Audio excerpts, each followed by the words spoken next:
Hello good morning दोस्तों, welcome to my YouTube channel test study IQ। आज है 25 मई 2020 और आज 25 मई 2020 के जितने भी करंट अफेयर क्वेश्चन हैं हम उन सब के बारे में क्या करेंगे जानकारी प्रोवाइड करवाएंगे। तो स्टार्ट करते हैं। पहला क्वेश्चन, केंद्र सरकार ने किस शहर को 100% सौर ऊर्जा से परिपूर्ण करने की घोषणा की है? तो अभी केंद्र सरकार ने एक योजना लागू की है जिसके अंदर सोलर रिन्यूएबल एनर्जी सोर्स यानी जो सौर ऊर्जा है उसके द्वारा पूरे शहर को क्या किया जाएगा, बिजली से परिपूर्ण किया जाएगा। यानी सौर ऊर्जा से द्वारा इसमें क्या किया जाएगा, वहाँ पे क्या करेंगे, पूरे में सोलर ऊर्जा से इलेक्ट्रिसिटी सप्लाई जो भी कुछ भी काम होते हैं वहाँ से क्या होंगे, सौर ऊर्जा से होंगे। तो यह अपने देश का कौन सा जिला है या कौन सा कस्बा है? तो यह कौन सा शहर है आपका? कोणार्क। कौन सा है? कोणार्क। और कोणार्क कहाँ पे है? उड़ीसा के अंदर है। कोणार्क कहाँ पे है? उड़ीसा में है। अब इसके अंदर क्या क्या गया है? इसके अंदर सोलर रिन्यूएबल एनर्जी सोर्स के अंदर क्या क्या गया है? उड़ीसा का जो कोणार्क मंदिर है, कौन सा है? कोणार्क मंदिर। सभी को पता है कोणार्क मंदिर कहाँ पे है? सूर्य मंदिर। कोणार्क का सूर्य मंदिर कहाँ पे है? उड़ीसा के अंदर है। तो वहाँ पे क्या होगा, सबसे पहले जो मंदिर है उसके अंदर पूरा सोलर ऊर्जा से उसमें क्या करेगा, सप्लाई दी जाएगी। और उसके द्वारा इसके अलावा यदि जिन लोगों की भावनाएं हैं वो मंदिर से जुड़ी हुई होती हैं तो वो ज़्यादा से ज़्यादा एक्टिव होते हैं। यदि कोणार्क के सूर्य मंदिर में ही सोलर ऊर्जा का परिपूर्ण हो जाएगा तो वहाँ पे क्या होगा, इसके अलावा जो सिटी है, शहर है, उसके अंदर भी लोग क्या करेंगे, उसको कैच करेंगे और वहाँ पे वो भी अपने घर के अंदर सोलर प्लेट्स व सोलर एनर्जी और जो भी कुछ भी है वो लगाने की कोशिश करेंगे। इसलिए केंद्र सरकार ने 100% सौर ऊर्जा किस राज्य के अंदर, किस शहर के अंदर लगाने की घोषणा की है? कोणार्क के अंदर। Next question, name non align movement 2020 की मीटिंग किस देश की अध्यक्षता में की है? अभी जो दो नॉन अलाइन मूवमेंट है तो उसके अंदर अभी 2020 की मीटिंग हुई है तो वह किस देश की अध्यक्षता में की गई है? तो इसमें कौन सा देश आएगा? तजाकिस्तान, पाकिस्तान, अजरबैजान या किर्गिस्तान? तो यहाँ पे कौन सा आएगा? अजरबैजान के चिकित्सा मंत्री ने इसकी अध्यक्षता के अंदर क्या की हुई है? मीटिंग हुई है। और भारत की तरफ से, और ये मीटिंग किस में हुई है? वेबिनार के अंदर, वीडियो कॉन्फ्रेंस के द्वारा हुई है। और यहाँ पे भारत की तरफ से किसने पार्टिसिपेट किया है? हमारे चिकित्सा मंत्री डॉक्टर हर्षवर्धन कुमार ने क्या किया है? हर्षवर्धन सिंह ने क्या किया है? पार्टिसिपेट किया है। अब नेम है, नेम की गठन किसके लिए हुआ था? सभी को पता होगा कि यूएसए और यूएसएसआर के बीच में क्या चल रहा था? पहले कोल्ड वार चल रहा था। 1947 से पहले क्या चल रहा था? कोल्ड वार चल रहा था। उसी कोल्ड वार के अंदर 1947 के बाद में क्या चल रहा था? कोल्ड वार चल रहा था। तो उसी के तहत में क्या किया गया था? सभी देश क्या करते, एक दूसरे के पक्ष में बांट रहे थे। कोई यूएसए के साइड में जा रहा था और कोई यूएसएसआर के तरफ जा रहा था। यूएसएसआर पहले क्या था? सोवियत संघ था। अब क्या बन गया? वो रूस बन गया है। तो कोई आधे देश किस में जा रहे थे? यूएसए में जा रहे थे। आधे देश किस में जा रहे थे? रूस के अंदर जा रहे थे। तो बीच के अंदर सबसे पहले नेम का जो कॉन्सेप्ट था वो किन्होंने प्रोवाइड करवाया था? भारत ने ही प्रोवाइड करवाया था। और किन की अध्यक्षता के अंदर हुआ था ये? पहले अध्यक्ष कौन थे नेम के? पंडित जवाहरलाल नेहरू। तो पंडित जवाहरलाल नेहरू ने क्या था? नॉन अलाइन मूवमेंट, ना हम यूएसए की तरफ जाएंगे ना ही हम यूएसएसआर की तरफ जाएंगे। हम किसको प्रेफर करेंगे? हम जो तीसरा ग्रुप है यानी जो न्यूट्रल है, जिसके अंदर ना किसी एक तरफ जाना है ना किसी दूसरे देश की तरफ जाना है, दोनों देशों के अलावा जो तीसरा ग्रुप है उसके तरह जाएंगे। तो इसमें क्या था? ये मीटिंग हुई है अभी। ये कहाँ पे हुई है आपकी? अजरबैजान। कहाँ पे हुई है? अजरबैजान।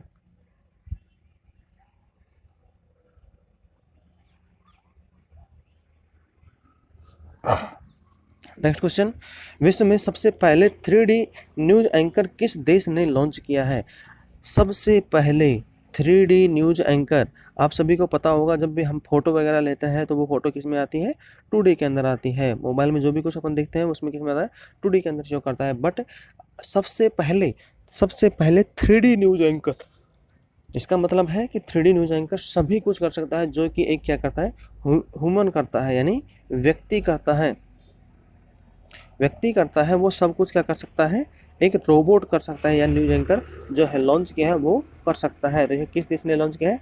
चीन ने किया है। ये जो न्यूज़ एंकर है, 3D न्यूज़ एंकर है, ये प्रत्येक स्थिति में अपनी स्थिति को है, हाव भाव है, दुख है तो उसमें अलग एक्सप्रेशन कर सकता है, सुख के अंदर अलग एक्सप्रेशन कर सकता है, इसके अलावा हंसी है तो अलग एक्सप्रेशन कर सकता है, किसी को कटाक्ष करना था उसमें अलग करना होता है, किसी को कुछ बातचीत को सही तरीके से पोलाइटली रिक्वेस्ट करना था उसमें भी अपना जो फेस है वो उस हिसाब से चेंज कर सकता है।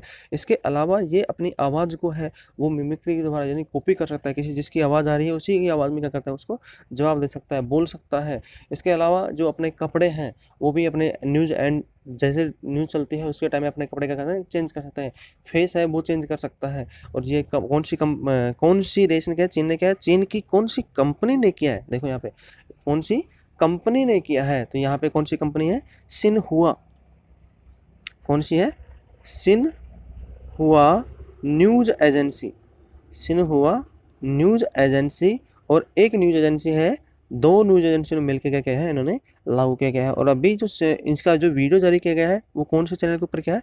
सिन्हुआ जो न्यूज़ चैनल है या एजेंसी है या टीवी है सिन्हुआ न्यूज़, उसके अंदर क्या किया गया उन्होंने इसका 1 या 2 मिनट का वीडियो जारी किया है। नेक्स्ट क्वेश्चन, सुकून कोविड-19 बीट द स्ट्रेस पहल किस केंद्र शासित प्रदेश ने शुरू की है? इसका मतलब है सुकून का मतलब क्या होता है? शांति प्रिय। और कोविड-19 बीट द स्ट्रेस यानी जो मानसिक तनाव है उसको क्या करना है? उसको बीट करना है यानी कंप्लीट करना है। कोविड-19 की वजह से हुआ है उस तो किस केंद्र शासित प्रदेश ने शुरू किया है इस पहल को? इस पहल को किसने किया है? जम्मू एंड कश्मीर ने किया है। सूचना और प्रसारण मंत्रालय ने लोगों के अंदर जागरूकता बढ़ाने के लिए यह क्या किया है? इस पहल को क्या किया है? शुरुआत की है। इस पहल के द्वारा क्या किया जाएगा? जो लोग हैं उनको जनसंपर्क विभाग है वो क्या करेगा? लॉकडाउन में मनोवैज्ञानिक दबाव है उसको क्या करेगा? कम करेगा। उसके अलावा उनके अंदर जागरूकता बढ़ाएगा। अरे इसके तहत इस कार्यक्रम के तहत में क्या किया जाएगा? प्रत्येक मंगलवार को एक कार्यक्रम दूरदर्शन काशीर चैनल पर 9 बजे प्रसारित किया जाएगा। इसमें प्रत्येक मंगलवार को दूरदर्शन काशीर चैनल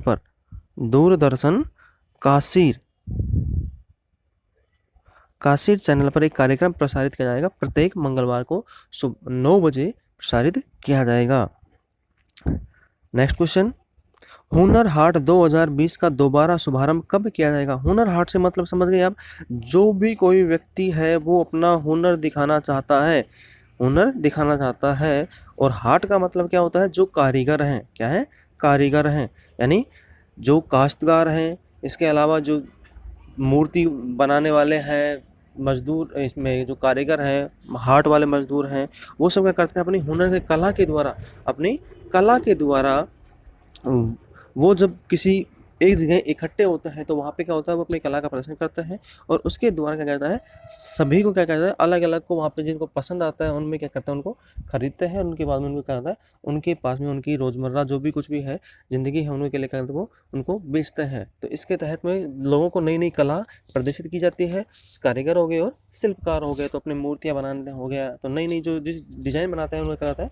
बेचते हैं। तो अभी ये कब स्टार्ट होने वाला था?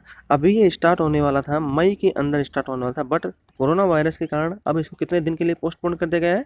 अब इसको 5 महीने के लिए क्या कर दिया है? पोस्टपोन कर दिया है। अब ये कब होगा? शुभारंभ कब होगा इसका? सितंबर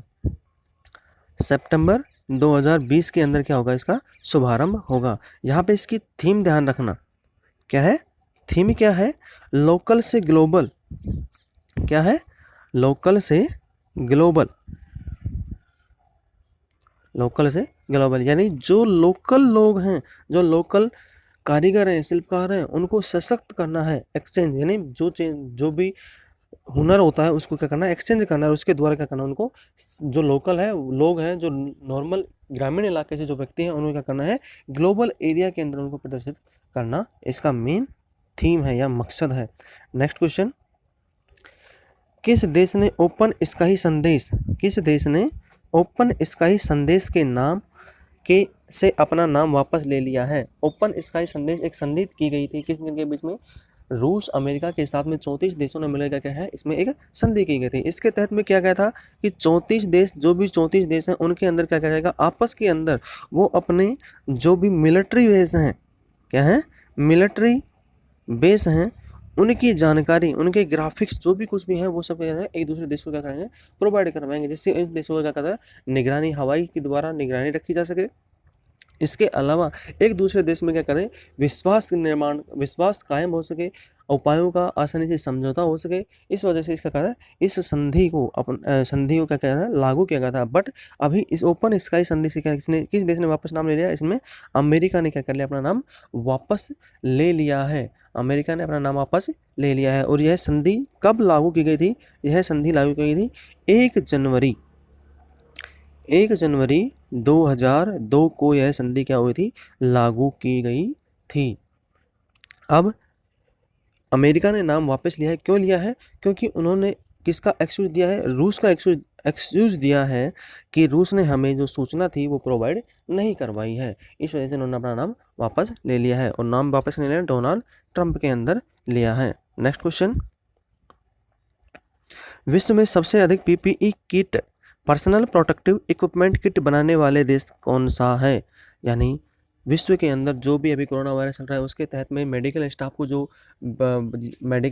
जो किट प्रोवाइड कराया जाता है, जिसके द्वारा पहन के वो अपने क्या करते हैं, लोगों की हेल्प करते हैं, उनका इलाज करते हैं, दूसरा करते हैं पर्सनल प्रोटेक्टिव इक्विपमेंट। यानी जो भी कोई व्यक्ति यदि ये किट पहनता है तो उसमें कोरोना वायरस के बचाने के लिए पहना जाता है।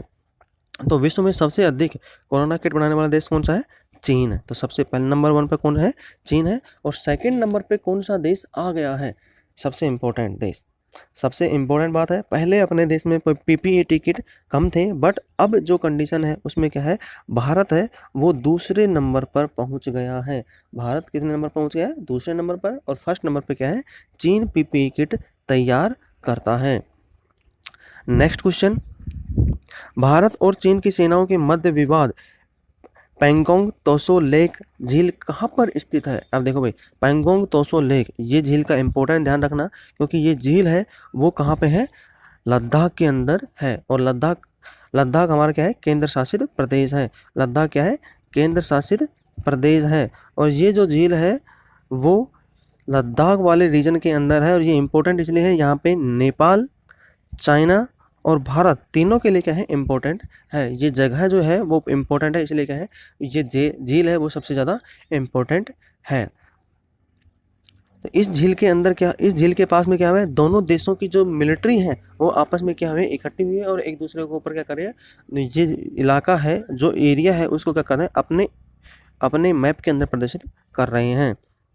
और मुख्य विवाद की जड़ यहीं से हुई है। Next question, international missing children day, international missing children day, यानी विश्व में जो बच्चे खो जाते हैं उनके उपलक्ष्य में एक दिवस मनाया जाता है, उसको कहा जाता है इंटरनेशनल मिसिंग चिल्ड्रन डे। तो यह कब मनाया जाता है, तो यह कब मनाया जाता है, 25 मई को मनाया जाता है। अब इसमें सबसे पहले इम्पोर्टेंट यह है कि सबसे पहले इंटरनेशनल मिसिंग चिल्ड्रन डे कब मनाया गया और इससे पहले किसने मनाया। तो सबसे पहले जो मिसिंग चिल्ड्रन था, यानी नेशनल मिसिंग चिल्ड्रन डे मनाया जाता है, वो किसके द्वारा मनाया जाता है, यूएसए के द्वारा मनाया जाता है। वो कब से मना रहा है, 1983 से मनाया जा रहा है। और इसके बाद में जब पहले यूएसए मना था, उसके बाद में इन्होंने यूएसए ने सन 2001 में बताया देश में सभी में प्रॉब्लम होने लगी। पहले यूएसए में थी, उसके बाद में सभी देशों के अंदर प्रॉब्लम होने लगी। तो उसके बाद में सन 2001 से सभी देशों ने मिलकर क्या बनाने लगे हैं, इंटरनेशनल मिसिंग चिल्ड्रन डे, यानी 25 मई 2001 से क्या बनाया जा रहा है, मिसिंग चिल्ड्रन डे। अब मेन जो बात है कि ये किसकी यादगार में मनाया जाता है, तो सबसे पहले जो यूएसए था वहाँ पे एक बच्चा था, क्या था, बच्चा जो 6 साल का था, वो क्या हो गया था, मिस हो गया था। उस बच्चे का नाम क्या है, ईथन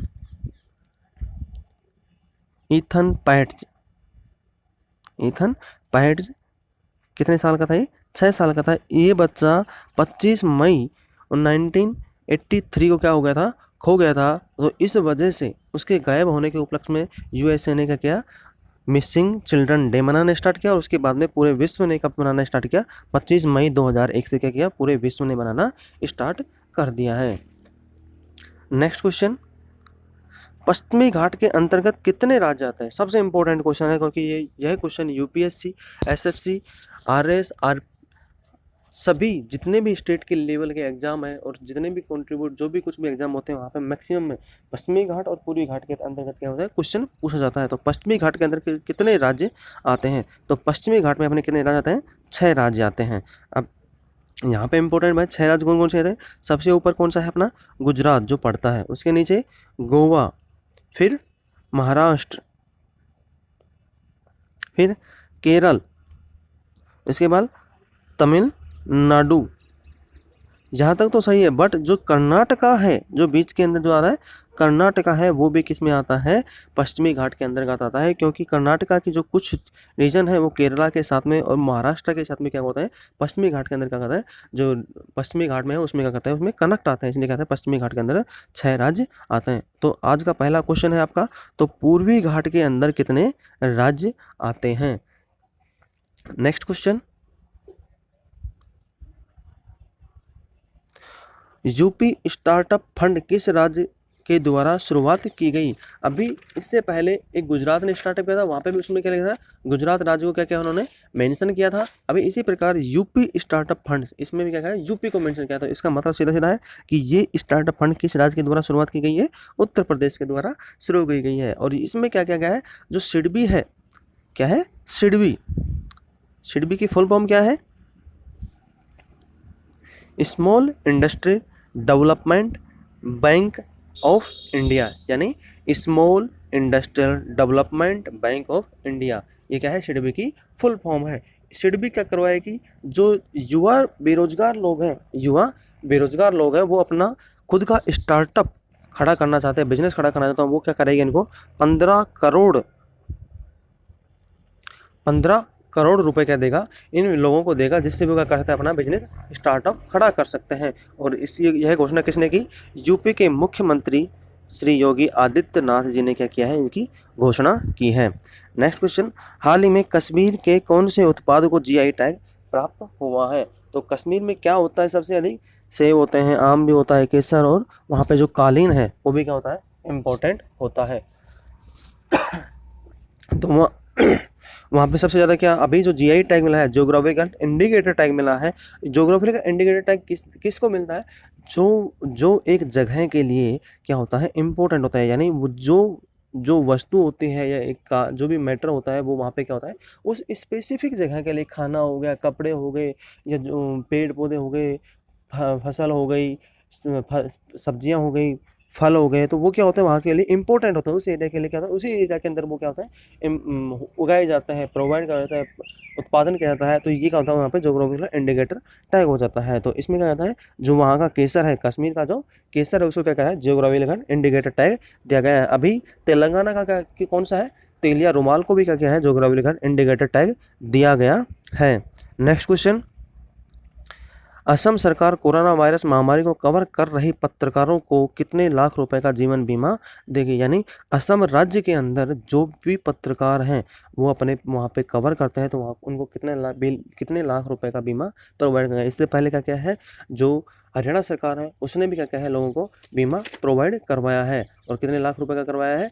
10 लाख रुपए का बीमा प्रोवाइड करवाई थी वहाँ के राज्य सरकार। इसके अलावा उन्होंने वहाँ के जो मजदूर वर्ग थे, दिहाड़ी मजदूर थे, उनको भी क्या क्या है? बीमा दिया है जुलाई तक। कितने कहाँ तक दिया है? जुलाई तक दिया है उन्होंने भी। तो यहाँ पे असम सरकार कितना रुपये बीमा सरकार देगी?